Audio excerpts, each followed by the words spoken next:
নীরবের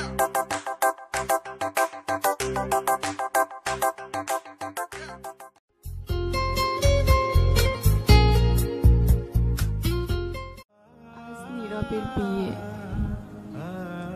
বাসরাতে ঢুকে বউয়ের মুখটা দেখেই নীরবের মনটা কষ্টে ভেঙে যাচ্ছে, কারণ বউটা ছিল কালো কুচকুচে। নীরবের বাবার কথা ছিল যে যৌতুক ছাড়া কোন এক আত্মীয়র মেয়েকে তার ছেলের বউ করে আনবে, তাই গরিব বন্ধুর মেয়েকে যৌতুক ছাড়া ছেলের জন্য পুত্রবধূ করে আনবে। কিন্তু কিছুতেই নীরবের মনটা মানছে না। কলেজে সবাই যাকে সেলফি বয় বলে ডাকে, তার জীবনে আর বউকে নিয়ে সেলফি তোলাই হবে না, কারণ বউটা ছিল প্রচন্ড কালো কুচকুচে। বাসরাতে ঢুকেই প্রথমে বউকে বলল, তোকে আমি কখনো তুমি বলে ডাকতে পারবো না, তুই আমার আশেপাশে বেশি ঘেসবি না, সবসময় আমার থেকে দূরে থাকার চেষ্টা করবি। বউটা ঘোমটার নিচ থেকে মাথা নাড়ল, আপনি যা বলবেন সেটাই হবে। শরীরের চাহিদা মেটানোর জন্য সেদিন রাতে বউয়ের সাথে কাটালো। রাত শেষ হতে না হতেই বউকে ছুঁড়ে মেরল খাট থেকে।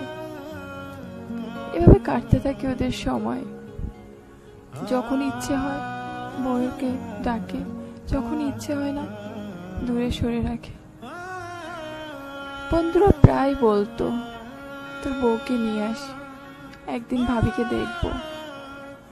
কিন্তু লজ্জা বলে তো একটা কথা আছে, বউ কালো কুচকুচে, কি করে বন্ধুদের সামনে নিয়ে যাবে? বন্ধুরা দেখলে তো আরো হাসাহাসি করবে, আরো মজা করবে। সেলফি বয়ের এ কেমন বউ হলো? তাই কখনো বন্ধুদের সামনে বউকে নিয়ে যায় না। হঠাৎ করে একদিন রাতে অনেক দেরি করে বাসায় ফিরল। বাসার সবাই ঘুমিয়ে পড়ছে। এসে দেখে খাবার টেবিলে ভাত নিয়ে বসে আছে ওর অপেক্ষায় বউ। তখন কিছু না বলে ওর রুমে চলে যায়। বউটা কি বলে, আপনি খাবেন না? না আমি খাবো না, তোর কোনো দরকার আছে? বউটা কোনো কথা বলে না, চলে যায়। তারপর নীরব ঘুমিয়ে পড়ে। এভাবে যখনই নীরব বেশি রাত করে বাসায় আসতো, ওর খাবার নিয়ে বসে থাকতো। নীরব যতক্ষণে বাসায় না আসতো বউ একা খেত না। তারপরে একদিন ওর বাবা মা বেড়াতে গেল। হঠাৎ করে বাসায় আসলো।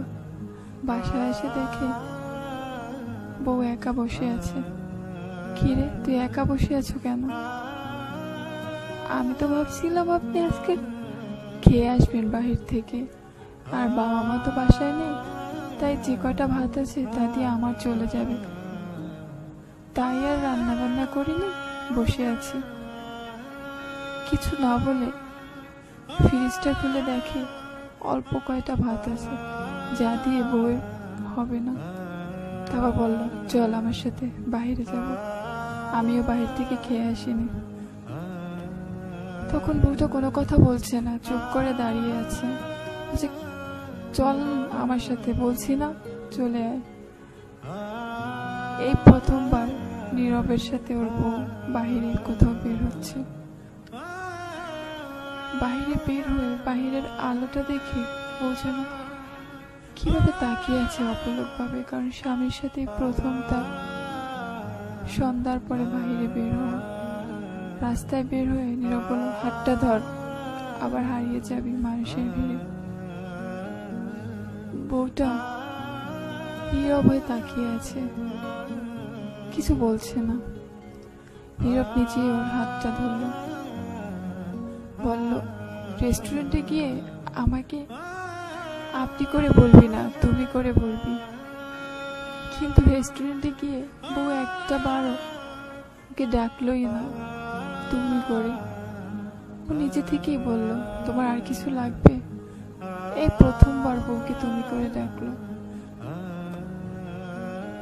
তারপরে একদিন ওর বাবা মা আবার দূরে কোথাও একটা বেড়াতে গেল। সেদিন নিজে থেকেই বাসায় তাড়াতাড়ি ফিরে আসলো, কারণ তখন ওর বউ ছিল প্রেগনেন্ট, মা হতে যাচ্ছে।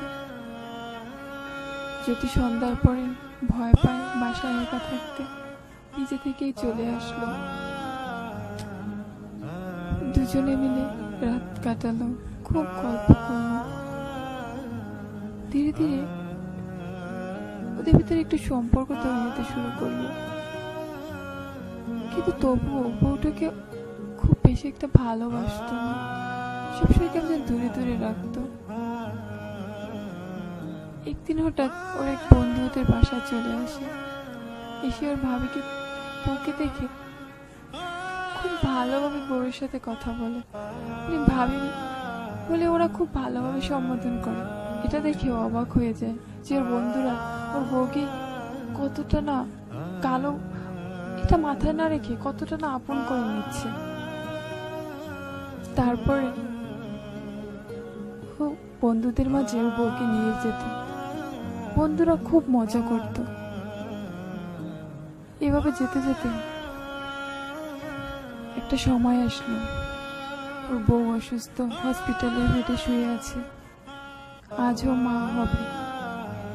তাই নীরবে প্রথমবার আল্লাহর দরবারে হাত তুলল ওর বউয়ের সুস্থ শরীরের কামনা করে।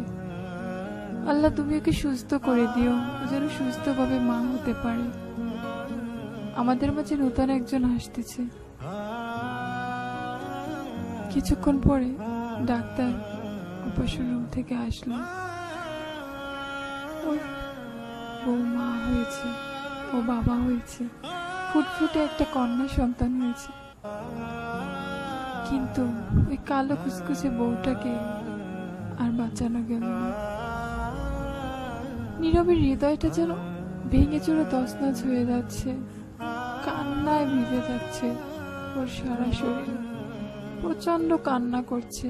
আর একটা কথাই বলছে, আর একটা রাত তোমার সাথে গল্প করা বাকি আছে, ফিরে আসো তুমি, আমি আর কিচ্ছু চাই না, তুমি ফিরে আসো।